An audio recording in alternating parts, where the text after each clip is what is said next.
Yeah, so it's good thing we made it.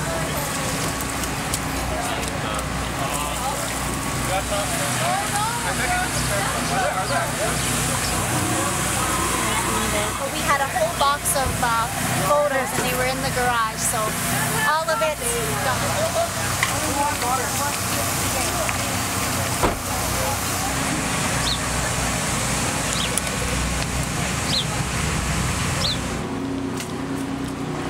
Just chasing it.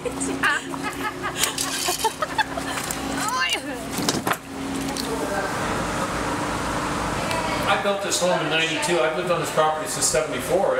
It's just destroyed. It's just like I know every inch of this house. You can't believe this. I haven't even brought my wife in.